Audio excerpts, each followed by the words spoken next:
movimento. No entanto, a única ideia que eu encontrei relativamente à Europa tem a ver com o questionário do euro. Não encontrei nenhuma ideia relativamente a uma possível visão que o movimento Mais Democracia possa ter relacionada com os grandes temas de debate a nível europeu, nomeadamente com temas relacionados com eventual maior integração ou, pelo contrário, inclusive desintegração europeia. Portanto, concretamente, eu acho que o movimento Mais Democracia devia deixar perfeitamente expresso se defende uma maior integração europeia através de modelos supranacionais, tipo confederações ou mesmo federações, ou se defende, eventualmente, a manutenção do atual status quo de relacionamento entre as várias instituições e países europeus, ou se mesmo, eventualmente, defende um regresso a visões mais nacionalistas e, portanto, uma maior desintegração a nível político europeu. E era essa. Muito bem, muito obrigado. Muito obrigado. Quem quer? Ok. Ficha número 2.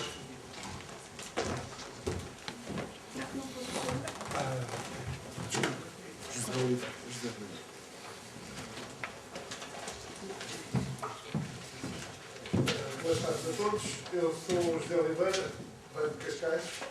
E, claro que subscrevo inteiramente as 7 ideias presentes no documento, mas vou, na sequência da geração anterior, referir 2 aspectos que me parecem importantes que estejam também presentes. O primeiro tem a ver precisamente com o referido pelo amigo anterior, a dimensão europeia. Toda a gente sabe que Portugal é um minúsculo país no extremo da Europa e que sozinho está fora de questão que possa ter qualquer papel. E, portanto, a defesa dos interesses de Portugal só podem ser assegurados se o nosso país enveredar claramente pela criação de um lobby a nível europeu onde estejam presentes os outros interesses que se coadunam com os nossos. Não é por acaso, evidentemente, o nosso governo, no seu programa eleitoral, não dedicou uma linha sequer à política internacional, nomeadamente europeia. Isso não acontece por acaso, isso acontece deliberadamente. Não é ignorância, evidentemente, mas é uma opção deliberada. E, portanto, a nossa opção tem de ser exatamente o contrário. Ainda há pouco tempo houve uma assembleia em Roma de alguns países periféricos, onde Portugal, escandalosamente, não se fez representar. Portanto, isso não pode continuar. E penso que nestas 7 ideias devia estar claramente a criação de um lobby internacional dos países, chamemos periféricos ou mediterrâneos ou o que quiserem, na defesa dos nossos interesses. A outra questão que eu gostaria de levantar relativamente ao documento inicial das 7 ideias, pronto, é evidente que há sempre mais ideias a acrescentar, mas creio que a questão do Estado defender os interesses do cidadão, que é uma ideia de base de toda a documentação, penso que só pode ser levada a cabo se o Estado dispuser de meios para isso. Estou a falar de quê? Estou a falar das principais empresas que estão a ser desnacionalizadas, que estão a ser privatizadas e que algumas delas têm que ser as alavancas que permitem ao Estado levar a cabo os interesses dos cidadãos e os interesses do país. Se o Estado não dispuser de nenhuma dessas empresas, é evidente que não tem alavancas, não poderá prosseguir os interesses. E, portanto, a questão das nacionalizações deve ser encarada com muita ponderação, muito cuidado. Era só essa a minha intervenção.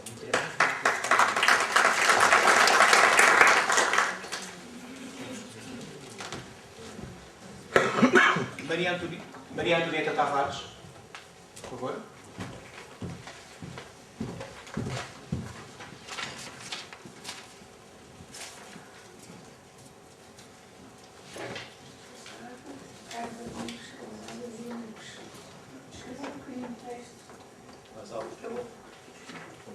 Eu escrevi um texto que eu gostava de ler, em breve, para não se cansar, e para dizer porque é que eu estou aqui. Eu estou aqui porque acredito. Eu estou aqui porque acredito, embora vagamente, que algo ainda pode ser feito, pelo menos nestes aspectos que eu passo a enunciar aqui fundamentais. Se Se o propósito que almejamos é da mudança, das novas ideias, eu entendo que a mesma será inalcançável se os protagonistas forem os mesmos do costume. Estes, desde o histórico 25 de abril de 74, já demonstraram que nada têm de inovador para oferecer. Tornaram de manifesto até à exaustão que estão vazias de ideias e que carecem de substantiva formação cívica, moral e profissional, e o que pretendem não serve mais uns interesses do coletivo, mas os de uma oligarquia corrupta, calculista e totalmente desprovida de sentido de Estado. Escondem-se por trás de um chauvinismo hipócrita e salões. As atuais medidas de austeridade são exemplo de que entre governo e povo não é possível mais entendimento. Nós pugnamos assim pela construção de uma força política que assente na experiência, na sensatez, na humanidade e na lógica da responsabilidade e do futuro, composta por gente sem ligação às políticas partidárias, alheia, por assim dizer, ao paradigma que até ao presente instante tem imperado. Queremos também uma justiça que não esteja ao serviço do crime, que se liberte das leis que os políticos criaram para se protegerem, uma lei transparente, imparcial, aplicável a todos os cidadãos sem exceção ou circunstâncias. Uma justiça que responsabilize e que não dilua a culpabilidade no anonimato, nas alternâncias de mandatos e que seja eficaz e exemplar e sem prescrições. Temos também um sistema eleitoral que assente no primado da verdade sobre a demagogia e que corresponsabilize pelas falsas promessas dos protagonistas e agentes políticos pelos resultados que não se coadunem com a confiança outorgada pelo voto popular.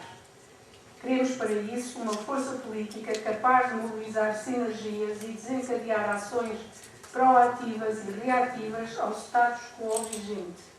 Um partido dinâmico, coeso, despretensioso e que não compactue com os poderes e regalias instituídos, que se mantenha firme e inamovível nos valores da meritocracia, da moral, da ética, da justiça, da humanidade, da liberdade e da cidadania. Queremos um partido que promova e reinvente a democracia, que se acometa a envidar esforços para reescrever a Constituição, desestatizar a cidadania, tornando-a participativa e que se preocupe por salvaguardar os interesses dos cidadãos, a promoção do bem-estar, da saúde, da educação, da justiça, da cultura, do desporto, da produção nacional e o sentimento do dever da verdade, mediante a criação de uma Provedoria Nacional do Cidadão que observe, acompanhe e fiscalize o exercício do poder público no quadro das expectativas suscitadas. Muito obrigada.